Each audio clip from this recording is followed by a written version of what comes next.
Thanks for joining me for another industry talk over coffee with Dee Ford. And today I have a very special guest here. I have Angela Ford, my beautiful wife. Hi. And today I'm going to do something a little bit different. I'm going to do a little bit of an interview. Angela has extensive experience in the athletic industry as well as in the fitness industry. And she brings a wealth of knowledge to the health and wellness industry. Her and her business partner, Jody, they have Empress Health and Wellness, which caters mainly to women, although to men, not necessarily in the fitness industry. In fact, Angela's kind of stepped away from the fitness industry, but her goals are still the same. She's out there to help women better themselves and to find their best selves. So today I thought, let's do something different. Let's start interviewing some people that are key to the industry, key to making life better, making the world a better place. And I'm going to start by asking Angela a few questions, and then we'll kind of delve into what it is she's doing for women in the South Surrey area, as well as across Canada and in the US as well. So, Angela, I want you to tell us a little bit about yourself. Oh, well, that's a big question. A little bit about myself. Besides immigrating to Canada when I was 9 years old, I've been an athlete my entire life, from track and field to soccer to basketball. Got a scholarship for track and field, and I attended Purdue University, where I competed collegiately and on an international level. So I got to travel the world and really get to meet a lot of amazing people, amazing teammates and camaraderie. And in that process, I did my undergraduate as well as my master's at Purdue, so in health and kinesiology and biomechanics. And later on, just completed my PhD in nutrition, focusing on sports nutrition and then biological medicine.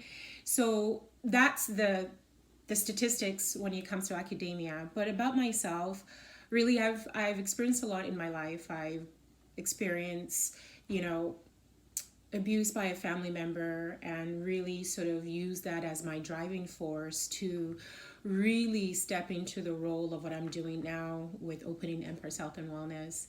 So, all that journey and training and athletics, competing both in track and field as well as in the fitness industry, has really brought me to this point in my life in opening a health and wellness clinic, which is very integrative, and then really helping women on that journey to really finding themselves. Wow, that's quite the story there. And tell us a little bit about your program, like as a trainer, as working with women on a fairly intimate level. It goes way beyond just a simple diet and training program. And you've started up Soul to Strength, which I think is very inspiring. It's very moving. It's a very intimate program where you get to know people on a very intimate level. It's not just preparing somebody for the stage where you cut their calories, that sort of thing. Soul to Strength, to me, that talks about something about your soul and being strong, maybe physically, emotionally, spiritually. Tell us a little bit about your Soul to Strength program. So Soul to Strength started because of my experiences in life, the trials and the tribulations that I went through, surviving abuse, not feeling good enough, being told continuously that I was not good enough. And so over the years, I learned a lot of different modalities. And in the process, I really, not just building my physical self, but I delved into the underlying emotional conflicts that I hadn't dealt with growing up, that was still catching up to me and repeating in different patterns in my life. And, that's how Soul to Strength really evolved. It came about because I looked at what I was struggling with in my life, all the pain, all the emotional baggage, if you will, that I was carrying, and how it kept showing up in my life. And, I'm intuitive as well. So spirit, that came to me that I needed to create a program that I take my life experiences and then shape it to help other women and other people that have gone through similar things or going through it, to help them get through and come out on the other side stronger, more grounded, more balanced. So that's how Soul to Strength came through, because of what I experienced in my life. I've been involved in the fitness industry for most of my life as well, and I've yet to see a program that actually connects with somebody on a spiritual level, on the soul level. So I think it's amazing work that you're doing, and I think a lot of people out there, as they start to hear more about this program, they're going to be they're going to have questions. How can they contact you about questions that they may have?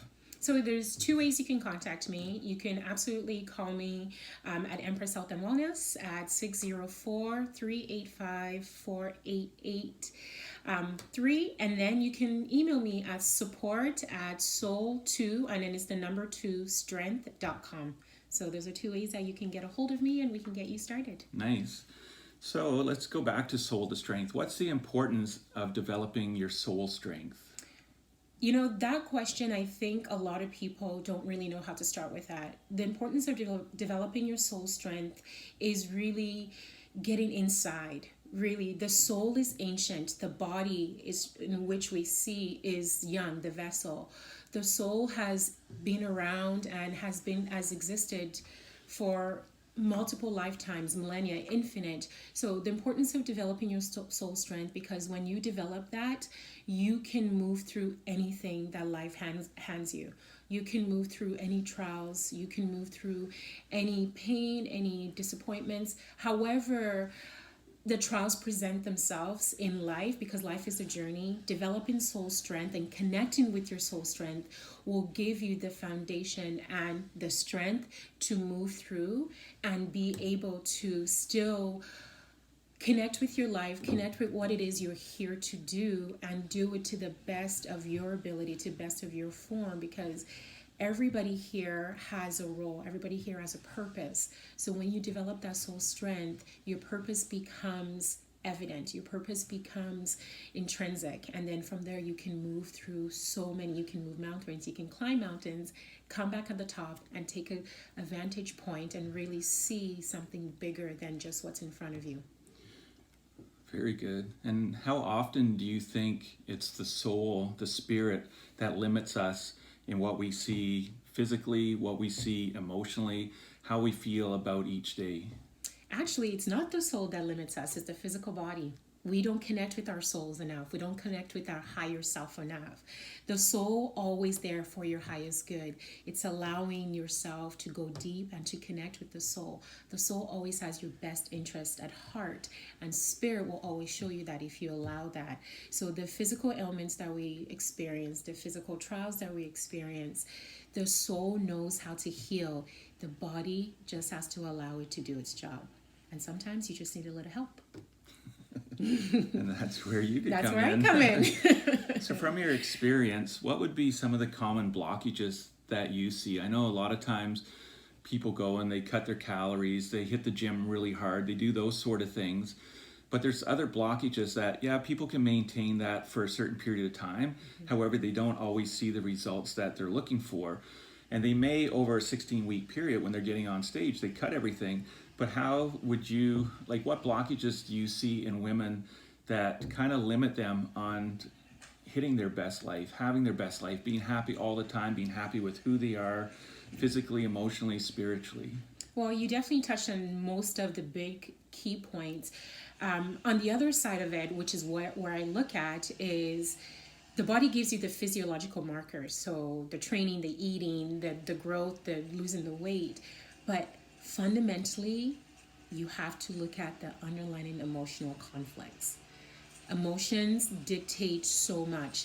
Disease pictures, weight gains, that sense of not good enough. It's all about your emotional picture.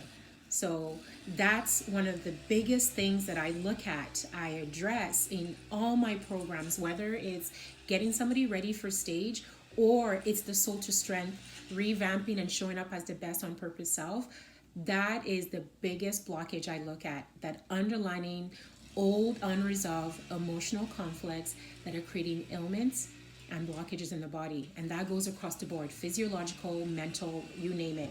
The emotional conflict, that underlying and unresolved, that's the key. It changes the environment of the body. It changes your environment in the world. It changes your perception of the world. And so we address that first and foremost and throughout the entire Soul to Strength program. Very good. That's very thorough.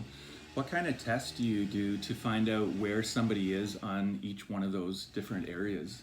So I use a few different testing. So one of the devices that I use to test is called the Reba as well as the Beamer. So these are both German devices. So from a health and wellness scope, I take a look at all the blockages in the meridians. So your vital energy, your mental energy, your emotional energy, and then there's another layer called your causal. The causal is your intuitive, your sensitive and spiritual energy. So I use that testing method and use frequencies. So like when you go and get an ultrasound or an x-ray, it uses her frequencies. CT scans, same thing. We just use a lower resonance that's been calibrated, connect you to this device, and I can scan the meridian. And then from there, I look at organs in the body that are dysregulated. So what I mean by dysregulated is they're not functioning at their optimal. They're not detoxing properly. They're holding on. So, you know, when somebody steps on stage, you diet hard, but you've now messed up your microbiome in your gut, those healthy organisms that help the stomach, that help the body reduce inflammation. You've now killed that off. So you're having that distended and extended gut. You're having IBS symptoms, that's irritable bowel syndrome. So these devices help me to pinpoint where those blockages are. So I test and thoroughly look at both the emotional picture. I can quantify where your physical energy is. Even the supplement that you're taking, I can show you and quantify if the supplement is working for you or if it's just an expensive pee. So, and even the supplement that you're taking has to resonate with your body. Your body has to be able to utilize it. So for those of us in the fitness industry, myself included, I spent years taking supplements that really, yeah, it's supposed to be a fat burner or you know, help you cut, build muscles. It's supposed to help you with, getting tighter. However, how is that working on the body's matrix, the cells, the organs? That has a major factor and component to your overall health. So I look at that too. So I filter and look at the organs that are being disrupted and the type of supplements that you take. So these testing methods really help me take the guesswork out. I can pinpoint, streamline, give you the quantify, and also your emotional blockage. I can show you how long that's been sort of rooted. That's something that I haven't really seen in the fitness industry. So no. Thank you for bringing that in there. So just to conclude, like everybody wants health. What would be, let's just say 3 steps that you would suggest for somebody that's in a point where they're not really happy with themselves? What would be the first 3 steps to start, getting them to move on their journey towards optimal health, both in all senses, like not just physically, but spiritually, emotionally, and be happy with who they are so that every day when they wake up, they're enjoying life. They're excited to see family members, see friends, and they're just excited about life. What would 3 steps be? So the first step is acknowledging. It's acknowledging that you're not happy, that you want to make change. So that's the first step. The second step is to take action. And that action can look different for many people. It could be reaching out to somebody who is versed in health and nutrition, reaching out to a professional like myself. And then the third step is once you've reached out, then make a commitment to make that change. Without those 3, you'll go back to doing things the same way. And they said the definition of insanity is doing the same thing over and over again, expecting a different result. So those would be the 3 things I would say. Acknowledge where you're at.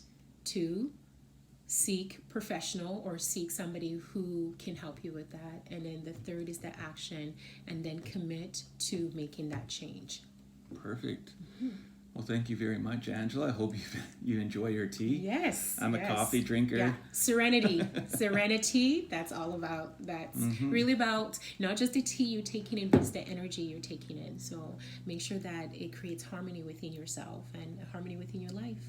Every trial and tribulation you've been through is setting you up. It's a training ground for something bigger, for you to step up as your true and your best on purpose self. So until next time, let's connect. Yeah. And cheers. Build that soul to your strength. We'll see you guys again next week. Take care. Bye-bye. Bye.